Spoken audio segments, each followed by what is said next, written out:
going to be a true progressive leader in Washington once she gets there.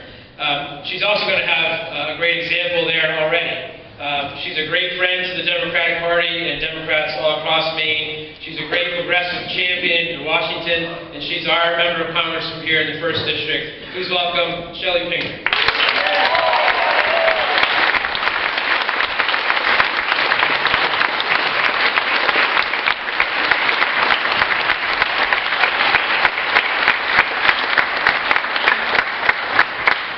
Thank you very much, Ben. Thank you to everybody who's here today supporting the party, all the people who worked so hard to make this event happen, the lobster fishermen who brought us these wonderful lobsters to eat for lunch, and just great to be here with all of you. I have to say, it's the first time I've ever had a speech in front of a big crowd at a bar table. You know, it kind of relaxes you a little, you know, maybe get somebody give you a beer.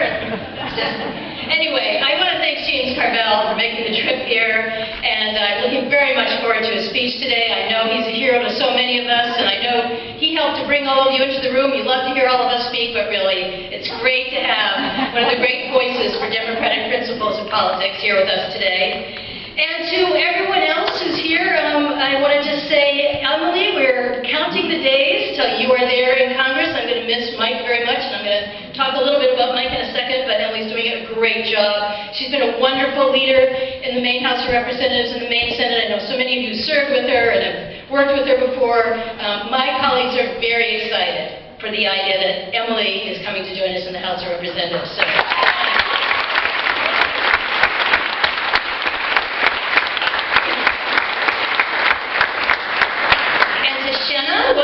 Wonderful to be here today with Shenna and to have her take a little time off of her walk. I don't know who would have the audacity to think that Shenna could not walk across the state of Maine.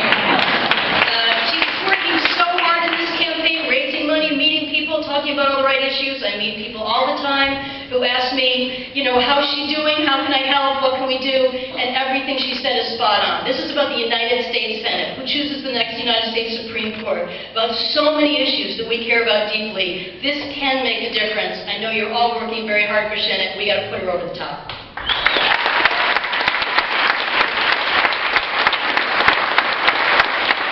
So Emily's right. Really, almost everything we need to talk about.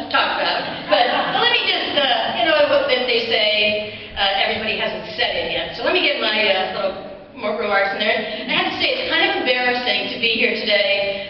As a member of the United States Congress, we just adjourned on Friday night, late night, and no one ever should need more of an argument about why we need to put control back in the hands of Democrats than our last week in Congress this past week. It's true in Augusta, and it's really true in Washington right now. We have to have Democrats in control. I mean, it was kind of a typical week for our Tea Party-controlled Congress and the House of Representatives, but it still seemed pretty bad. We didn't even start our week until 6:30 on Tuesday night. It's a pretty compressed schedule with these Republicans.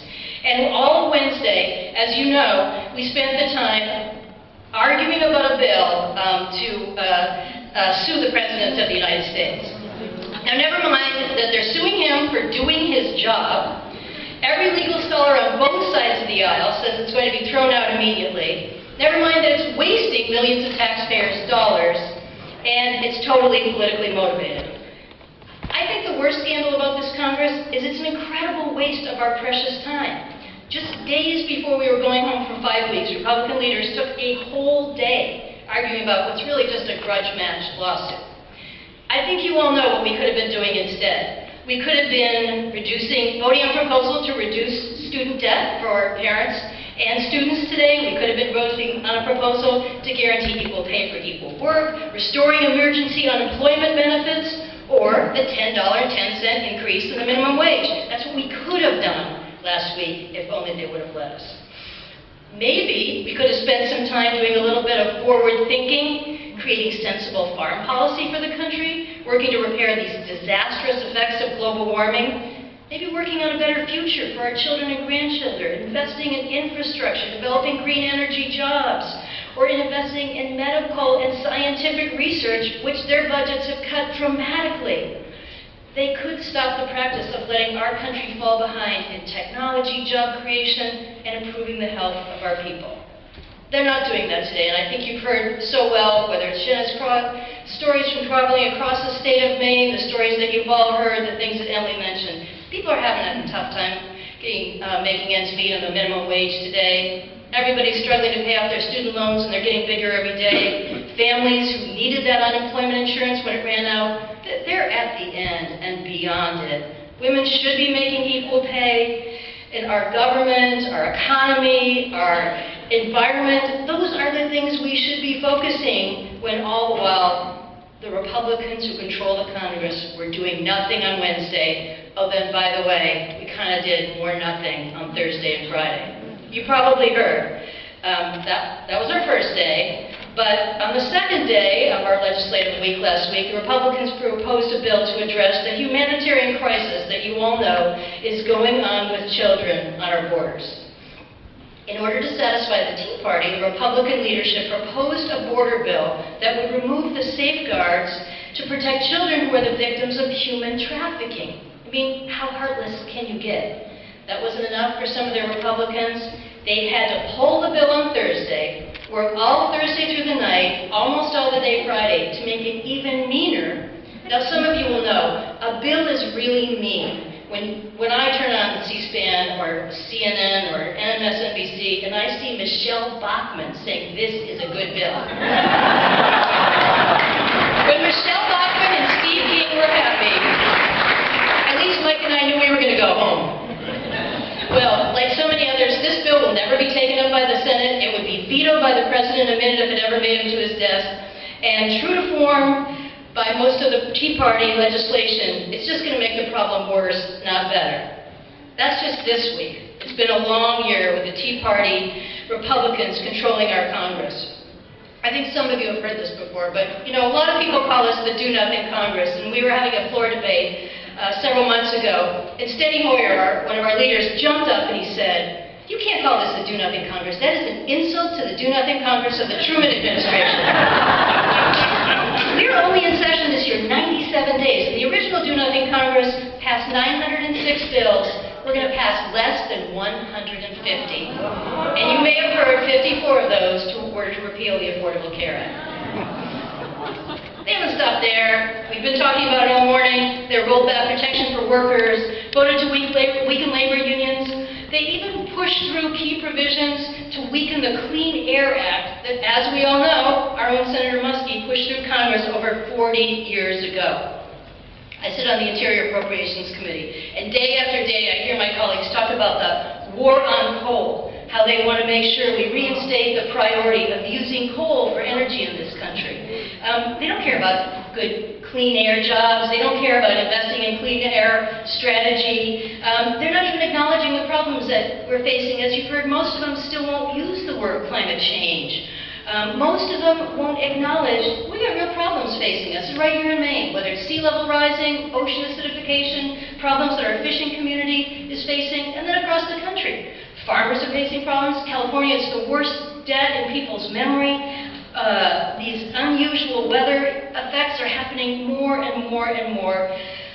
These people won't do a thing about it, and until we change control of the House of Representatives, we're not going to be able to move our country forward. We can't do the things that we care so deeply about. I can't get started on this anymore. I can't keep going. I need to turn things over to our future governor. And let's just say, thank God for my future.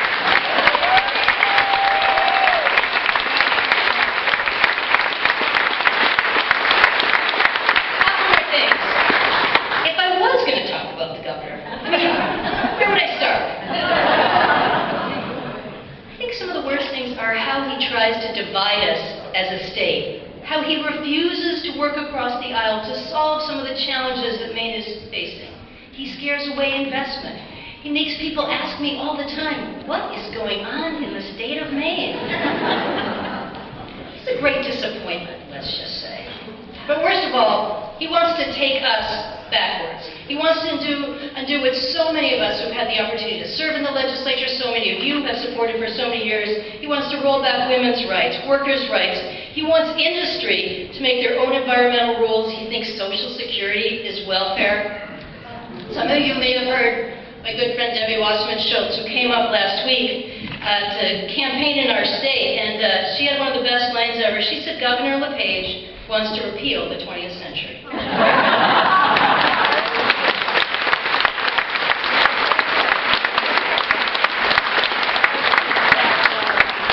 And that's not easy to do, but as we all can see, he finds a new way every week. So, you all know, that's why it is so important to get Mike Michaud elected to the Blaine House. And I just want you to say, my colleagues are very disappointed about Mike leaving Congress. He's extremely well respected. He's done an amazing job as the ranking member of the Veterans Committee. He worked so closely with the Republican chair, and you just saw last week they came to one compromise, which was a big move forward for this particular Congress. He's highly regarded on trade issues. He's so knowledgeable about the budget, the state of Maine, working for working families, for workers, for labor rights.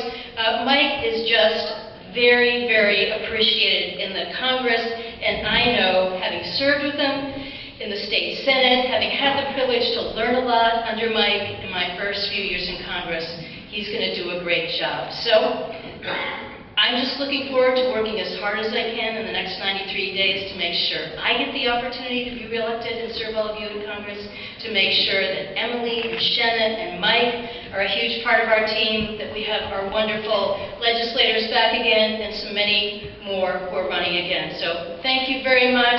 Do everything you can in the next 93 days and get us all reelected.